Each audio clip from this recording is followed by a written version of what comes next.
the state as well as local communities are prepared to deal with this.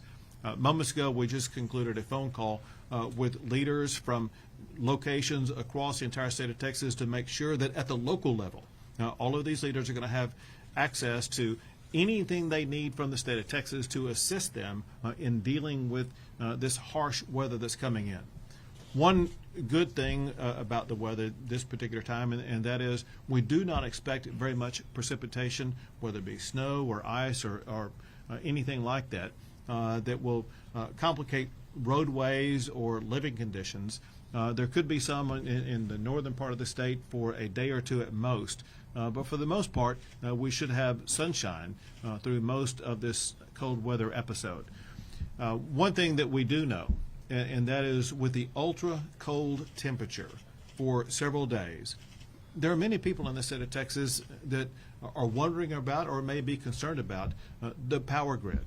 And we want to make sure that everybody across the entire state of Texas hears directly from the head of the Public Utilities Commission as well as the head of ERCOT to know exactly the way that both the PUC and ERCOT are prepared to make sure that the power grid will remain up and running very robustly during this very cold snap.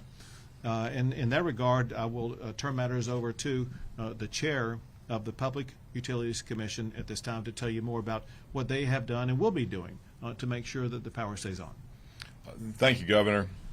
The grid is ready and reliable. We expect to have sufficient generation to meet demand throughout this entire winter weather event. Texans have seen the impact of the landmark reforms. We went through an extremely cold February last winter and a record-breaking summer and delivered power throughout without disruption. These landmark reforms include winterization of infrastructure, both generators and poles and wires. We have more power available than ever before.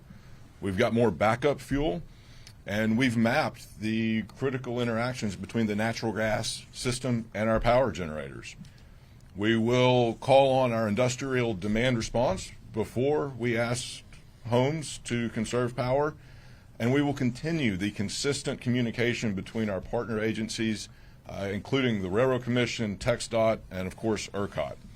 All of these reforms are about prioritizing people over profits. Above and beyond the new reforms and regulations that have been put in place, additional efforts have been made for this specific winter weather event. Our poles and wires companies have mobile generators ready to go. They've rescheduled maintenance to make sure their wires are available. And generators have also rescheduled maintenance to make sure that every generator available in Texas is ready to go. We've verified additional fuel inventories, increased staffing at power plants, and verified the winterization requirements. I do want to remind folks that we will have high winds that could bring down branches, and even if there are some localized power outages due to falling branches, that does not mean that ERCOT or the state does not have sufficient generation. As always, stay in communication with your local power providers and local leaderships, and they will keep you up to date on local issues like that. The grid today is reliable, but our state's growth means that we need to plan for the grid of the future. Our reliability reforms are working, but it's not a permanent fix. Our growth means that we have the equivalent of a new Corpus Christi added to our grid every year. The on-demand generation we have today is reliable, but we need more of it. And that's why we're focused on continuing reforms that incentivizes more on-demand generation and prioritizes reliability and affordability. The future of Texas is bright, but we need to make sure it stays powered. We'll continue to monitor this extreme cold weather event. PUC staff will be available for the State Operations Center if needed, and we'll stay in close contact with all the relevant state agencies. Thank you. Thank you. And now the head of ERCOT. Thank you, Governor. So ERCOT continues to monitor and prepare for this week's cold weather. Our staff are working around the clock 24/7 to ensure that we'll continue to deliver reliable service to all Texans. And as noted by the chairman, we do expect to have sufficient generation supply to meet the forecasted demands. Earlier this morning, we issued a watch, which is our highest level of preparation and readiness for the extreme cold weather that we're expecting, in order to make sure that all market participants are prepared for the conditions that we're expecting. By issuing a watch, it ensures that we have all of the tools in our toolbox available to deal with the service demand. Our current load forecast shows the high expected electric demands during the period from Thursday evening through Saturday morning. The highest demands during this period we expect are going to occur on Friday morning. We expect that to hit near 70,000 megawatts. With all of the available resources performing as planned, we are forecasting to have near 85,000 megawatts of supply available to meet that demand, with wind and solar during those peaks making up around 12,000 megawatts of that. ERCOT has completed over 200 weatherization inspections to date of generation facilities. They're going very well. We're going to continue to inspect over the course of this winter over half of all of the generating facilities across the ERCOT footprint. And last winter, we inspected a full third of all the generating facilities across ERCOT. So we continue to expect adequate supply along with the reserves necessary for the cold weather that's already arrived in North Texas and is starting to continue to spread across the state. We'll continue to monitor conditions, and we'll keep you informed as any conditions change. Very good. Now the person who will be in charge of leading the effort in responding to the winter storm is the head of the Texas Division of Emergency Management, NIMKID. Thank you, Governor. This is a dangerous storm coming our way. The temperatures will be extremely cold and the winds will be high, which will generate some very dangerous wind chills. Many of our local partners have already begun plans and opening of warming centers at the local level. The website here in front of you, tdim.texas.gov/warm, will have those warming centers posted for the public to see as soon as they become open by our local partners. As you've heard, the grid is good, but that should not stop you from making plans to protect your home from these dangerous weather conditions and have your vehicles ready as well for these dangerous conditions. We've heard that the precipitation is not in the forecast and it's very light in the panhandle, so the rest of the state should stay dry. But listen, any flat tire, any bad battery problems and stuck out in this dangerous cold can be life-threatening. So please make plans to prepare your vehicles and your homes. I want to send an extreme amount of gratitude out to our first responders, our 911 call takers, our utility workers, all of the men and women from TxDOT that are going to be out there on the roads and our local public works, not only working through this winter storm, but working through the holidays away from their families. We owe them an enormous debt of gratitude. You've heard the wind chills are going to be crazy. I mean, minus 10 degrees is the wind chill in the Dallas-Fort Worth area is what it's expected, and maybe up to minus 30 in the Panhandle. Those are life-threatening conditions. And when we're talking about these life-threatening conditions, carbon monoxide is the #1 killer in times like this. Please help us get the message out. These are preventable deaths. Do not burn wood or gas-burning appliances inside your home without proper ventilation. There should be no carbon monoxide deaths. Help us get that message out. Thank you, Governor. One last thing, and that is that these harsh, cold temperatures can pose serious problems for the homes or apartments that people live in. I'd like you to explain more about what people can and should do to make sure that they are able to protect their property. Thank you, Governor. We always talk about the 4 Ps, the people, the pets, the pipes, and the plants.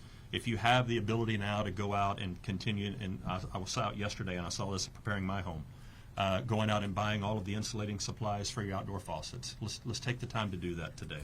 Also, it's a good idea to know where your water valve shutoff is for your home or your apartment.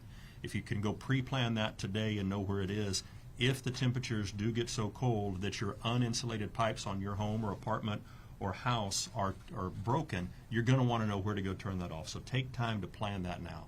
Obviously, bring your pets indoors if you can, protect all your plants, but the people and the pets are very important to us. And again, the local warming centers are doing a great job of helping make sure that people that are out on the streets have a warm, safe place to go. Very good. We'll take a few questions. Governor, I know that people, of course, are going to have dangerous wind chills and other things, but without the precipitation and some things, it kind of seems like it's less maybe of a threat than it was. Yet people seem to be very paranoid about this and worried. Do you feel like there's the trust that's needed in the system, or do you feel like it's just not there?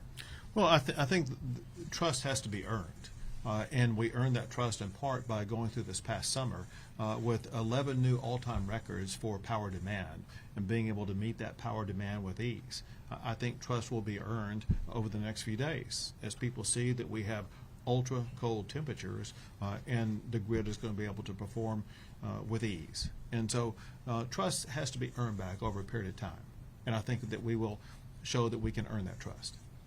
Are there going to be enough staff working during the holiday in case of major issues on the roads or with down power lines and whatnot? Texas is open 24/7, and staff has to be available and will be available 24/7. Whatever challenge may arise, we will have staff available to meet that challenge. John, do you have time for a quick question on what's going on in El Paso? I do. Happy to answer it, but if you don't mind, if there's anything else concerning the winter storm, let me take the. Go ahead. I had a question about the wind speed on Friday. Was that a wind generation question, or was that a wind chill question? It was a wind generation. We wanted to make sure that we were going to have adequate wind generation capacity that would be adding to the power grid. Do you think we will? I heard that it was going to be under 20. Is that going to be adequate? Yeah. Should be asking Chairman Lake. Probably ask the experts, both Chairman Lake as well as Pablo, the head of ERCOT. Are you confident? Well, no, hold a second. I'm going to let them answer the question. I'll come back to you. Yes, we expect to have adequate generation of all forms, including wind, throughout the high wind phase of Friday. And even as the wind tapers off after the front moves through, we expect to have adequate generation, even with the drop in wind on Saturday and Sunday. Some turbines froze up 2 years ago. Did they freeze up again? I do not anticipate that. The lack of precipitation means that we expect to have those turbines turning, but that is a vulnerability of wind generation. The only thing I'd add is that we're assuming a very conservative wind forecast as it is. So we're not, during the lowest peak periods of wind, which is going to be throughout the day on Friday and over the night Saturday, we're not expecting a lot of wind in our forecast already. And so our reserves and our forecast already anticipate that. As far as the shelters here in the Austin area, what type of shelters are they? How are they going to be run? When do they start opening? What are the details on that? And then just kind of a second part for the ERCOT after this, if you don't mind. You mentioned the capacity was 85,000 this time. What was it back in 2021 in the winter storm? Yep. So the first part about the shelters is cities and counties are responsible for opening their local shelters. We will support them if we get resource requests for cots or additional staffing. So far, we don't have any of those requests. And we'll continue to update the list on our website so that everybody can know where those shelters are, when they open, and what capacity they have. Back in 2021, the issue that came up and the reason why there was the need for load shed events was that the expected capacity was not able to perform as planned. And so what is significantly and meaningfully different this year than last year is the fact that the weatherization work that's been done, the additional procurement of fuel supplies to ensure that we've got adequate storage, the weatherization on the natural gas pipeline system, all of those factors would lead to those dispatchable generation resources being available. So the numbers, I mean, there was more than 20,000 megawatts lost of dispatchable generation during that time. And so what we're expecting and planning for this time includes having all of those facilities running, and they're ready to run. Jeremy? I was going to ask about that gas supply that you were just talking about. How confident are we that the weatherization efforts in those areas will get that gas to the market? Well, first, and I'm going to have them answer, but I will tell you, part of what they're going to tell you is that we have extra gas supply available because of what the new mandates are, but also because of the weatherization and protection of the critical infrastructure. All those things combined will ensure that the gas supply will be available. That said, I'll have both the PUC and ERCOT respond to your question. Echo everything the governor said. Specifically, we have a new firm fuel product that provides market incentives for our generators to procure extra backup fuel. That's in place for the first time ever this winter.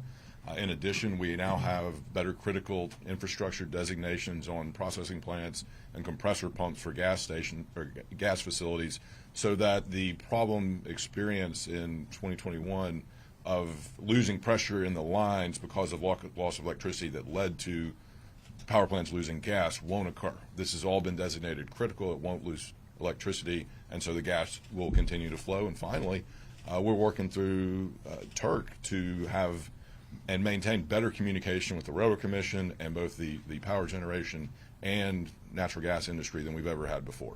And we saw the benefits of that enhanced communication last winter. Anything to add? No, that covered it. That covered it fully. Thank you, Governor. I want to break it down for you real quick, get wonky a little bit, and help you understand. There are three primary different stages along this process. there's the power generators. And both because they are winterized and because they have multiple sources of fuel to last them at least several days during this cold snap. Regardless of what may happen in other parts of this whole process, the generators themselves should have enough fuel to make sure that the power stays on. Before the fuel gets to the generators, especially through natural gas, it comes through pipelines. The pipelines are fully winterized and have what's necessary to make sure that there will be no inadequacy of natural gas flowing through the pipelines. Before it gets into the pipeline, it goes through gatherers and processors. And the gatherers and processors have been contacted, at least the primary ones, across the entire state of Texas to make sure that they're using measures like using methanol to prevent freezing and other standards to prevent freezing to make sure that adequate natural gas coming out of the ground will be gathered, processed, and make it into the pipelines. It's completely different than it was 2 years ago. Two more questions? Mr. Vegas, in regards to the natural gas flow, there's concern that some generators may try to take advantage of the load and to hold back and to wait till we hit that $5,000 cap. What are we going to do to manage and prevent any type of gouging by electric providers during this cold spell?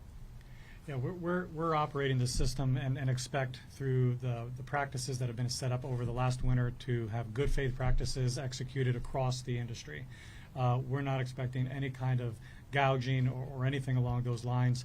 And in fact, we've already has been working with the generators who are working in turn with their suppliers to ensure that the commitments for generation are being made in advance. So we're already seeing those commitments being made in advance of any changes to any of the price forecast on the road. Can I get the public question? Yeah, you're going to get your question. Additionally, the market monitor has the authority and the ability to investigate any suspected price gouging or market manipulation, and they will, to make sure that the market operates as it should and with integrity. Last question then. Thank you. As we see going on with the migrant crisis in El Paso, National Guard troops putting in concertina wire and other such things, has that been effective? Because we've seen some TV reports saying that they were just moving down the road a little bit. And then the second part of that question is the truck inspection order back in place down there? So with regard to the first part of the question, so yesterday was really day one of what's going to be a multi-day series of actions taken by the National Guard where they were putting up more elements of what will constitute a blockade to make sure that the people who were crossing into El Paso should be blockaded. It's going to take several days to fully implement those measures. And then, I'm sorry, your second question? There were some reports that trucks were being backed out along the border. Did you order inspections? So that's all run by the Texas Department of Public Safety, and they have a right and the ability to do these inspections. And they have found through these inspections that there were vehicles that were not safe for the roads. It could have posed dangers to Texans, and there were other flaws they found either with regard to drivers or vehicles. So that's SOP. That's not like That's all subject to and led by the Texas Department of Public Safety. Great, thank you guys. Can Thank you also so talk about much. the Thanks. road?